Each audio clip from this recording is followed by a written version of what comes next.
Howdy, howdy, Showdow here, and welcome to the after-action report for my game against Janet on occasion, where Janet is playing the Greenskins and I'm playing the Beastmen. Now, I wanted to take a bit of a closer look at this battle, and we'll go to the screen to look at, maybe some different choices I could have made in the army picks. The one thing I forgot to go over in my other video is Wurzag's loadout.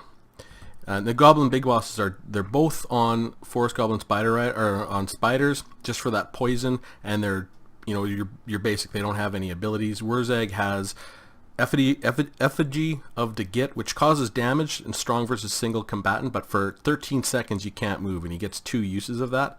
He does have Get Back here for the plus 16 leadership. He has Here We Go, that plus 44 melee attack, and he brought that, and that's something that I talked about in my fight with Black Iron Battles, that I should have definitely brought that Here We Go. Then he's got Brain Burst. He didn't bring Fist of Gork, which for whatever reason. He's got the Bonewood Staff, plus 13 melee attack every time he casts, plus 18% charge bonus, map wide for 17 seconds, and of course he's got the improved power recharge rate for the Winds of Magic. Wurzag's Revenge for 50% miscast chance for my hero. He's got that War Paint of Wurzag for that 11% physical resistance within 40 meters of Wurzag. And the Power of the Wa, improved recharge rate for the Winds of Magic. And that is his loadout. Now, we both actually lined up right to the white line on both sides. But just looking at this and in the battle, I have these large gaps because I wanted to have these guys narrow. I wanted them to last longer. I was basically gifted this unit of Forest Goblin Spider Riders. I can take them out, and that's really the first place I looked and really wanted to try and control that, get rid of these guys, and then this whole side of the field of battle is mine, right? Like, I own that. Now, on this side, deployed wide and up on the hill, again, there's this large gap that you're going to see. He's just going to go through with his troops and push into that gap between my troops here and my troops here, because there's such a big space right in here. He's just going to push right in there. What I really should have done with this battle is just given my troops a command to come up and fight, because in the battle, I think it's these guys right here. No, these guys right here. They don't even fight. They just sit there. He doesn't have to fight them, so he doesn't. And he's just going to, like, there's nothing he can do against my guys here, so he's just going to push out his big guns and just, shield off my troops on that side and push in hard on this flank. So we'll get the battle going, and he's just going to push forward right away with all his troops and give them commands to come up front. And I've got my leadership here. At this point, I'm searching around for the Black Orcs. I really had no idea. I was looking around, where's the Black Orcs? I'm trying to fight this battle, trying to get these guys going. My idea was to come and flank with them, but I didn't notice this going on right away. I could have actually, instead of coming and flank, come here right away and push these guys off. So I'm bringing in my Brave Shaman of Death to put that spell on the giant, which actually is a really, really poor choice. If we look, I probably should have saved my Winds of Magic, but I could have put it on Wurzag himself or one of the Goblin Big Bosses. Those both would have been much better choices. I've already got these guys routing, so I do have the opportunity just to come in this side and use these troops to do some work on this side of the battlefield. And meanwhile, he's just going to give his troops the order to do a surround. Now, this is actually really nice. So he's going to recognize there's just this giant gap right here. There's nothing that's going to stop him. So bang, there goes his move orders. He's got all 3 of his guys. They're just going to shoot right through this gap and pin this Brave Shaman and absolutely murder him. So I'm trying to get my guys over. I want to come over here. He's already posted up to defend on this side, and he's got all of his arrows coming in on my Gorbel. So he's just going to focus fire all against the Gorbel. I finally seen that he's coming through on this side, So I want to give chase. Really, I should have actually taken a group of these harpies, just chased with my Centaurs with throwing axes, and brought them around here.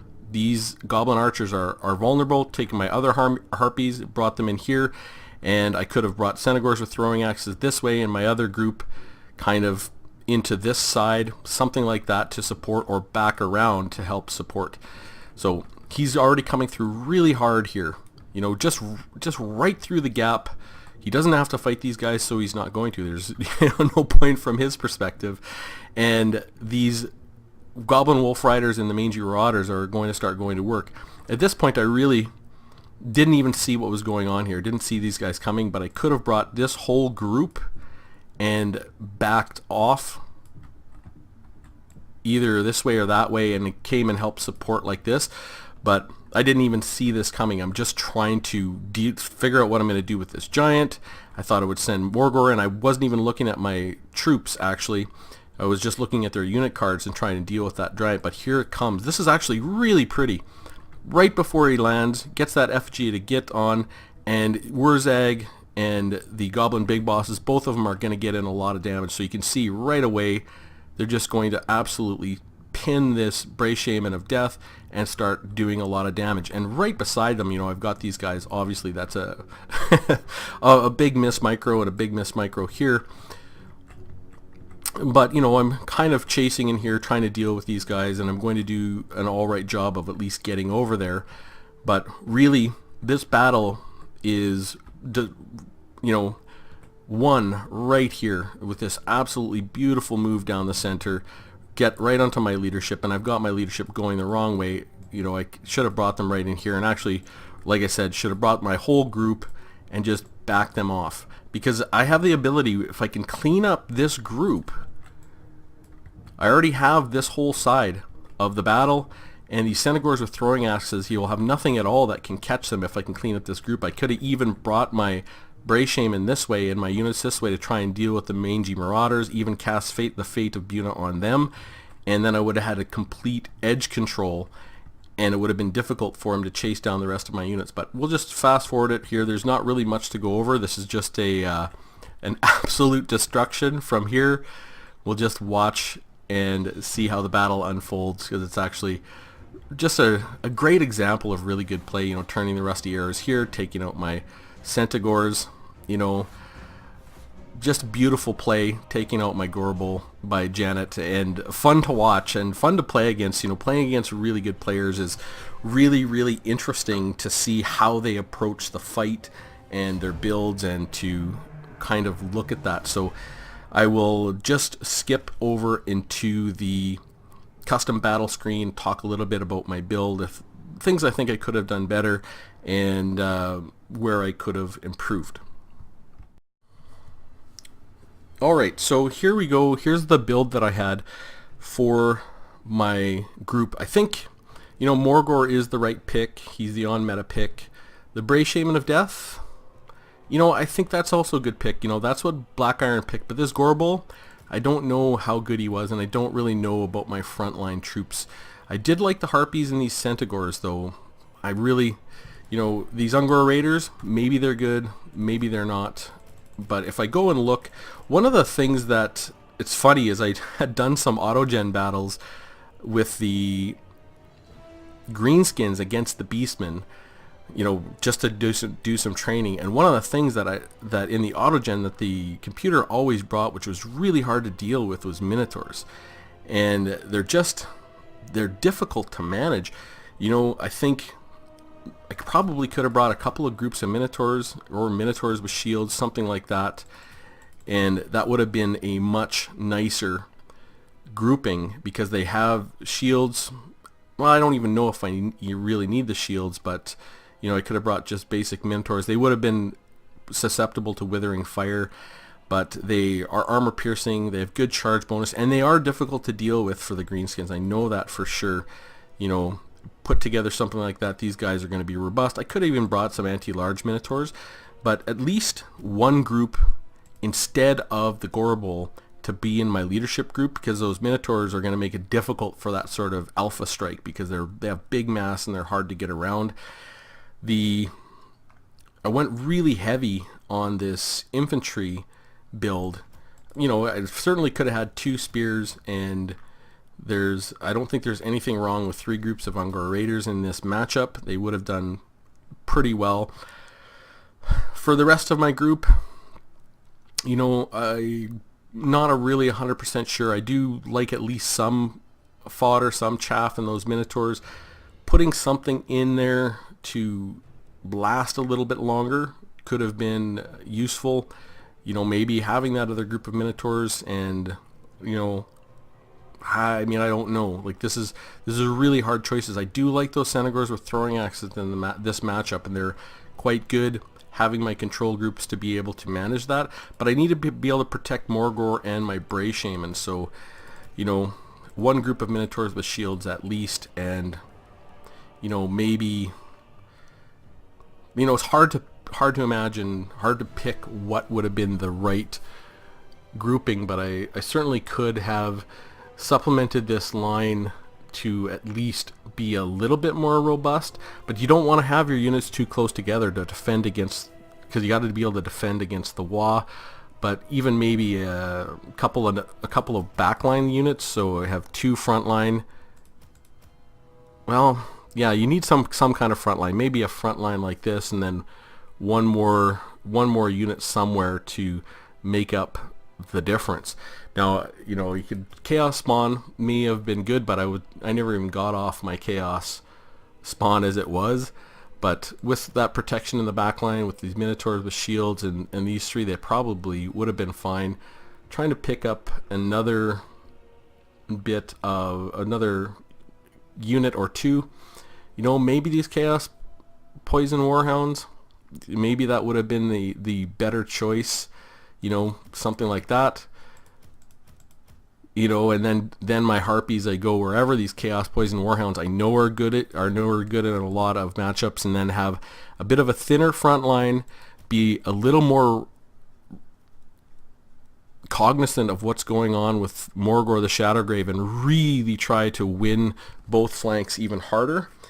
And these Chaos Hounds are going to be able to do just fine. And then I always have the Senegors with throwing axes for a potential Black Orcs or these types of things. These Ungor Raiders will do just fine against the Giant. The Giant, I don't think, can catch them. Where is the Giant? So the Giant has 36 speed. These guys have 36 speed, so it'd be close. But with some Withering Fire against the Giant, and being able to use them against those Savage Orcs, I still think these Ungor Raiders are a good pick in this matchup. Don't know this about the front line. This is a very mobile, fast build. Hard for me to control for sure, but it feels generally okay. Like the Senegors with throwing axes, maybe I could have just plopped in some regular Senegors in there to cheapen up everything, like something like, because I don't need a lot of armor piercing, just brought in a couple of regular Senegors, give myself a little extra gold to spend elsewhere, because these Chaos Poison Warhounds are going to be really good in this matchup. Hard to say what the exact right thing to do would have been. I was really worried about the Black Orcs, and I wanted to be prepared for them because I have no armor piercing and I didn't bring any Bestigor Horde. Now, I could have tried to bring Bestigor Horde, but I'm just not going to get enough of them, right? Even if I get rid of all these guys, I would want to bring 4 at least for that front line. Now I have to really take something out. Do I take out, what do you take out in this case, right? You kind of go light like that, and now the army is actually very small. These guys are going to do just fine against the chaff, but they're really not an optimal pick. And if he brings Black Orcs, again, I know the Black Orcs just beat the Bestigors straight up, so I was worried about bringing that, and I didn't want to bring Bestigors against the Greenskins in this specific matchup. The Bray Shaman of Death, generally pretty easy for me to manage if if I can manage it with the fate of Buna and Spirit Leech. Could have, potentially gone with one of the other lores for sure. I didn't want any Cygors. There's really no point in that matchup, I don't think. I could have got some damage, but he brought a lot of low tier infantry. that would have been good against Black Orcs or that type of thing when I look at it. But maybe these Chaos Warhounds might have been a very good choice to bring in there with these Centaurs with throwing axes and the Harpies. Give me a more of a mixed lineup, and these Centaurs with throwing axes can still be effective against Black Orcs. Yeah, maybe some kind of lineup like that with these Minotaurs with shields to help defend my backline, and really to help defend my Bray Shaman and Morgor, and to get into the front line wherever, because they can do extremely well against Black Orcs and against enemy lords. They're really difficult to deal with as the greenskins for sure. And then maybe I could have gone with a, like, yeah, I do kind of like 3 Ungor Raiders, or at least 2, something like that in there. And, could have gone with a more robust front line without the Spearmen, and gone a little lighter on the edges. These guys would definitely last longer, but they're still going to get beat up just by the Savage Orcs, which we know 100% is going to be the case. So I thought if I'm going to get beat up, I might as well just accept that and use my infantry as a speed bump. May have been a better idea to use the Gore Herds instead to last even longer and to do a little bit more damage in the pocket. Not really sure on that one, but definitely could have picked better for sure. In retrospect is always 2020, but even when you look at your plan, how it failed and what you could have changed, with good players like Janet and Black Iron, they can change their plans on the fly, and they will not cooperate with your plan. That's what makes them good players. Had I changed my plan, sent my units forward, he would have just changed his plan. But looking at that, I really think that the Beastmen can dominate those edges really hard against the greenskins, and I should have put a little bit more effort into controlling that and doing it, and I could have looked at another lord if I want to be super safe. I could have even gone with Malagor the Dark Omen, and given he had put, well, he's really slow though, that's the real hard part. Like it's it's hard to sort of manage. I think Malagor or Morgor the Shadowgave is the right pick. Yeah, has to be the right pick in this. He's really tanky, but Janet just brought the Goon Squad with the 2 Goblin Big Bosses and just demolished me. But those Goblin Big Bosses are vulnerable, right? Like, you can fight back against them, and Wurzag is vulnerable as well. I know from playing him that if he can get trapped, he can definitely get shut down, and these Minotaurs with shields would do just fine against him or the Goblin Big Bosses, and they would have provided a little bit more mass with 12 units instead of 1, and could have just let that giant do what the giant was going to do, focus my Ungor Raiders on the giant, let them skirmish around.